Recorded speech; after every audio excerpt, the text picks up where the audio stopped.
Hi everyone, Louch here from Technology Puzzle, and today I'll be bringing you my review of my iPhone 6s, and I'm ready to give this a review.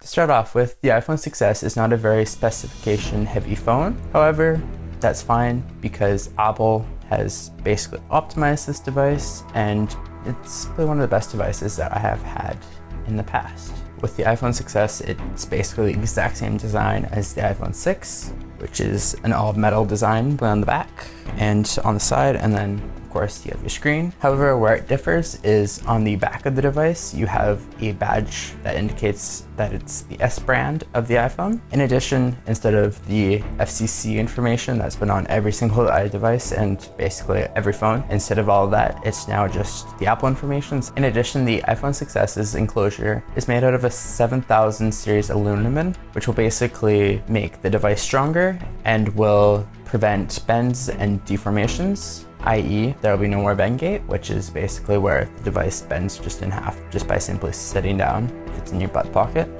which was huge with the iPhone 6 when it first launched last year.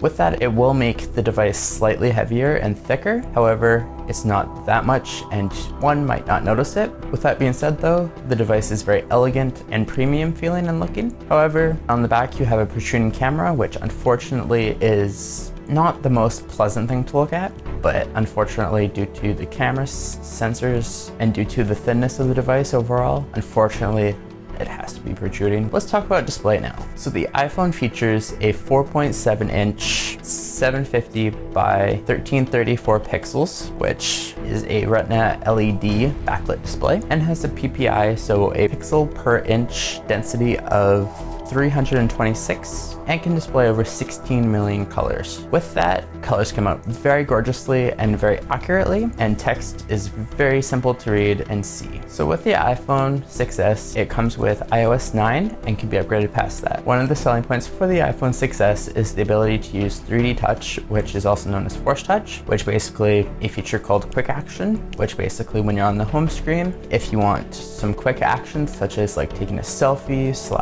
/ like taking just a picture with your rear camera or even taking video, you can quickly just tap and hold on the camera icon on the home screen and you get those actions. You can also do a 3D touch on Facebook to be able to compose a new Facebook message. And the same goes for Twitter. With that, you can compose a tweet right on the home screen. Another feature with 3D touch on the iPhone 6s is something called Peek and Pop. So basically on a link address, the app switcher, and other things, you can take a quick peek at the link at hand, and if you press a little bit harder, you'll be taken to that website or activity that you're wanting and continue on from there. With 3D Touch, Apple is giving developers the opportunity to integrate 3D Touch in their apps, and with that you can draw thicker lines within drawing apps, or you can have more precise controls in games such as in Impossible Road. If you tap harder or lighter, you can get more of a precise movement with your ball. So with this, app developers can allow users to be able to score more points and be more accurate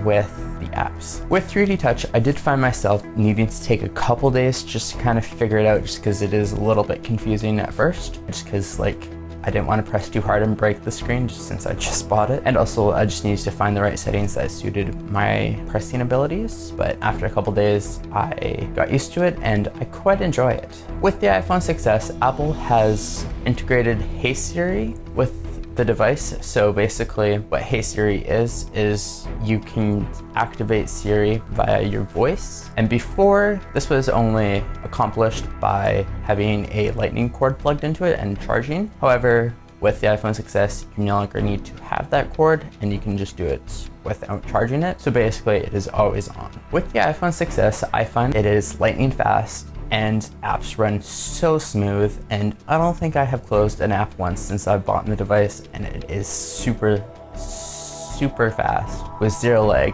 even though all those apps are open. So I think that's fantastic, and that's all accomplished with the integrated A9 and M9 chips with the addition of 2 gigs of RAM. And even though it has 2 gigs of RAM and so many other Android devices nowadays have 3 gigs of RAM, the iPhone just outbeats it in so many ways. Apple truly knows how to optimize their phones to allow hardware and software to basically be beast mode and have apps that don't lag, so kudos to you, Apple. And with the iPhone 6s, Apple has also improved Touch ID, and basically if you are wanting to see your lock screen, you better use a different finger to touch the home button if you're touching the home button, or hit the sleep wake button, because basically as soon as you touch the home button with a finger that's been added to your Touch ID, your phone will unlock. So that's good, but also can be a little bit of an annoyance when you're wanting to see the lock screen. But I'm so happy that it is that fast, because it just makes life so much easier and quicker. As for the camera on the iPhone 6s, it features a 12 megapixel with 1.22 ultra pixel camera and can record video up to 2160p, which is the standard 4K at 30 frames per second. And photos basically come out great, but can also come out decently. I find that they come out a little bit warmer than in real life, but can easily be fixed in post-production. And I also noticed that when you zoom into an image, it's a little bit grainy and a little bit blurry, but once you zoom out, it's completely fine. However, this could be due to my shakiness, just because I did fracture my thumb 6 weeks ago, so my holding ability with my phone isn't that great.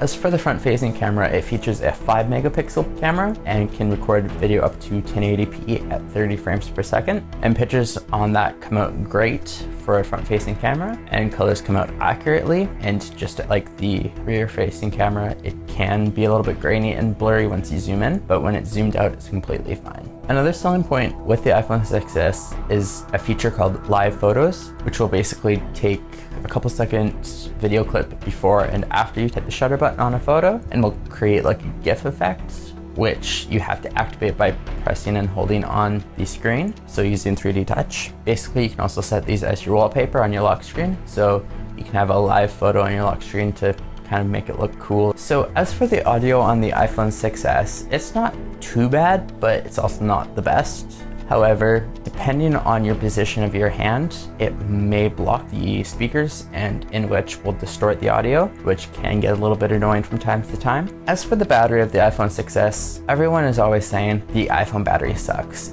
It's terrible, it doesn't get through a day. However, with my experience and with my testing of the device, it is one of the best batteries that I have had and will get me through a full day of usage. I can get about 15 plus hours of usage with normal usage. And if I'm like doing heavy usage, such as gaming and just checking it like constantly, I can get about 13 hours of usage. So I don't see where people are saying that the battery life sucks, because for me, it's completely the opposite, and it's awesome. In addition, the battery is a huge upgrade comparing it to my previous phones, which is the Samsung Galaxy S6 Edge, LG G3, and the Sony Z2. As for pricing of the iPhone 6s, it is a little pricey. Actually, it's a lot pricey, with the 16GB model starting at, on a 2-year contract, for $338.99 Canadian, and off contract that will cost you about $914.99. Whereas the 64GB variant will cost you on a 2-year contract $528.99, and off contract will cost you $1,054.99. Whereas the 128GB variant will cost you on a 2-year contract $658.99, and off contract will cost you $1,149.99. With the iPhone 6s, you get a device that's not very heavy specification-wise. However, Apple has optimized the operating system and hardware to basically make the device run very smooth, and basically proves that specification doesn't matter. And this makes it that the iPhone is the most smoothest and best devices that I have ever had. Furthermore, the iPhone 6s has an all-day battery life that will get you through anything. The iPhone 6s is also very strong and features 7000 series aluminum. And with the iPhone 6s, Apple has added new technologies such as 3D Touch, improved Touch ID, live photos, and so much more. With the iPhone 6s, I find that the camera is protruding a little bit too much and also doesn't take the best pictures that it can. In addition, the iPhone 6s speakers are poorly located and can get muffled and distorted if you have your hands placed on the wrong position. And furthermore, the iPhone 6s is on the pricey side. I would highly recommend this phone if you are in the market for a new phone and also have some cash laying around. For design, I would give it 5 out of 5. For performance, I would give it 5 out of 5. For operating system, I would give it 4.5 out of 5. For features, I would give it 5 out of 5. For value, I would give it 4 out of 5 with an overall score of 4.5 out of 5. And that will wrap up this review. If you would like, you may read the written companion, which will be linked down in the description down below. And there you can watch video samples, as well as look at sample pictures, as well as pictures of the device, and so much more. Thank you for watching. I hope you enjoyed. I hope you have a great day, and I shall see you in the next one. Bye.